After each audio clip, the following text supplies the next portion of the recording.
चला तर आपण सर्वांचा फेवरेट असा खिचडी भात किंवा मसाले भात ज्याला म्हणतात, आज आपण ते बनवूया। झटकन अशी बनणारी रेसिपी आहे। चला तर मग एका बाउलमध्ये 1 वाटी तांदूळ आणि अर्धा वाटी तुरीची डाळ भिजत ठेवूया अर्ध्या तासासाठी। एक बारीक चिरलेला कांदा, 1 टोमॅटो बारीक चिरलेला, 1 बटाटा बारीक चिरलेला आणि 1 हिरवी मिरची। हिरवी मिरची तुमच्या आवडीनुसार कमी जास्त तुम्ही करू शकता। हिरवी मिरची ही उभी कापायची आहे 2 भागात। तुम्ही पाहू शकता स्क्रीनवर मी कसे कापत आहेत। त्यानंतर एक कढई घ्या।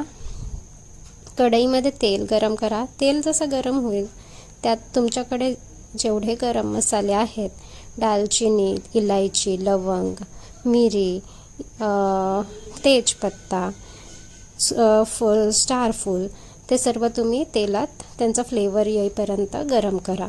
त्यानंतर कढीपत्ता, हिरव्या मिरची, राई, जिरा, मोहरी आणि हिंग ह्याची फोडणी द्या। ते झाल्यावर त्यात 1 कांदा बारीक चिरलेला जो होता ते परतून घ्या छानपैकी। त्याला गोल्डन ब्राऊन असा कलर येईपर्यंत ते छान असं परतून घ्या। त्यानंतर टोमॅटो टाका जो बारीक चिरलेला होता। ते घातल्यावर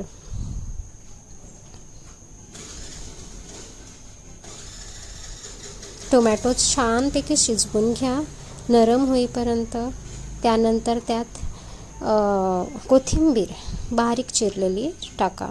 कोथिंबीर फोडणीला टाकल्यावर छान अशी चव येते, त्यामुळे फोडणीला जराशी तरी कोथिंबीर घाला। त्यानंतर हळद, तिखट हे घाला। तिखट तुमच्या आवडीनुसार घाला, 1 चमचा 2 चमचा जसं तुम्हाला तिखट हवंय त्यानुसार घाला। त्यानंतर जे आपलं मिक्सचर होतं तांदूळ आणि डाळीचं ते तुम्ही घाला। इथे मी तुरीची डाळ घेतलेली आहे, त्याऐवजी तुम्ही मुगाची डाळही घेऊ शकता। छान असं परतवून घ्या, मिक्स करून घ्या आणि त्यावर झाकण ठेवा। भात शिजेपर्यंत तुम्ही बाकी कामं तुमची आवरू शकता। इथे मी माझा ओटा क्लीन केलेला आहे, तुम्ही पाहू शकता। त्यानंतर 20-25 मिनिटानंतर हा मसाले भात आपला छान शिजलेला आहे। छान असा खमंग फ्लेवर्सचा येत आहे, दरवळत आहे सर्वीकडे आणि छान असा दिसतोय सुद्धा। तुम्हीही ट्राय करा, तुम्हीही खा। चला तर बाय बाय।